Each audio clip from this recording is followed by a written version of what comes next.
PM Narendra Modi के पहले Brunei और फिर सिंगापुर दौरे से चीन के लिए अब टेंशन बढ़ गई है। यूं तो प्रधानमंत्री के सिंगापुर दौरे पर दोनों देशों के बीच कई ऐसे अहम समझौते हुए हैं जो दोनों देशों के बीच के रिश्ते को मजबूत करेंगे, जिनमें स्किल डेवलपमेंट, डिजिटल तकनीक, सेमीकंडक्टर, एआई सहयोग शामिल हैं। लेकिन पीएम मोदी का इस दौरे पर यह कहना है कि भारत की एक्ट ईस्ट नीति के लिए भी सिंगापुर अहम देश है। चीन की नींदें उड़ा देने के लिए ये बयान उनका काफी है। दरअसल दक्षिण चीन सागर में एक छोटा लेकिन रणनीतिक रूप से महत्वपूर्ण द्वीप है ब्रुनेई और भारत की एक्ट ईस्ट नीति में महत्वपूर्ण भूमिका भी वो निभाता है।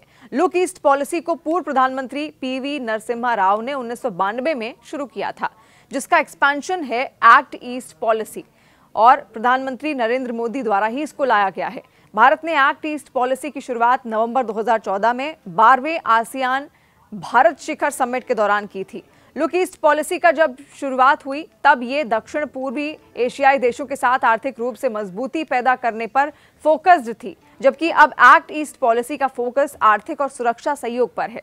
दरअसल ये लुक ईस्ट नीति का ही विस्तार है, जिसमें इंडो पैसिफिक क्षेत्र के देशों के साथ संबंधों को गहरा, बेहतर और प्रोग्रेसिव रखने पर जोर दिया जाता है।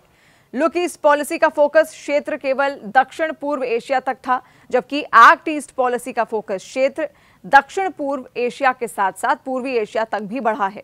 पिछले 10 वर्षों में आसियान देशों के साथ भारत का व्यापार 65 बिलियन अमेरिकी डॉलर से बढ़कर 120 बिलियन अमेरिकी डॉलर हो गया है। भारत ने रूस के फार ईस्ट में कई तरह के विकास कार्यों के लिए $1 बिलियन की लाइन ऑफ क्रेडिट की घोषणा भी की थी। भारत की एक्ट ईस्ट पॉलिसी चीन के लिए कई तरह से चुनौतीपूर्ण है, इसीलिए चीन की टेंशन भी बढ़ी हुई है। चीन साउथ चाइना सी में अपना प्रभाव बढ़ाने की कोशिश कर रहा है, जिससे क्षेत्रीय स्थिरता पर खतरा मंडरा रहा है। एक्ट ईस्ट पॉलिसी के तहत भारत चीन के बढ़ते प्रभाव का मुकाबला कर रहा है और इसमें सिंगापुर से मजबूत संबंध अहम साबित होंगे। अरुणाचल प्रदेश को चीन दक्षिणी तिब्बत कहता रहा है। चीन का यह दावा है कि अरुणाचल प्रदेश पारंपरिक रूप से दक्षिण तिब्बत का हिस्सा है। चीन ने अरुणाचल प्रदेश की कई जगहों के नाम बदले और वो अपनी हरकतों से बाज नहीं आ रहा। भारतीय नेताओं के अरुणाचल प्रदेश जाने पर भी वो आपत्ति जताता है। चीन ने 2009 में पीएम मनमोहन सिंह और 2014 में पीएम मोदी के दौरे पर भी आपत्ति जताई थी। अरुणाचल प्रदेश को नॉर्थ ईस्टर्न फ्रंटियर एजेंसी कहा जाता था और बाद में इसे अरुणाचल प्रदेश नाम मिला। ब्रिटिश राज वाले भारत में अंग्रेजों और तिब्बत के बीच संधि में अरुणाचल भारत में शामिल हुआ और मैकमोहन रेखा वहां पर खींच दी गई, मगर चीन ने इस संधि को खारिज कर दिया और कहा कि तिब्बत भी तो उसी का हिस्सा है, इसलिए संधि मान्य नहीं है।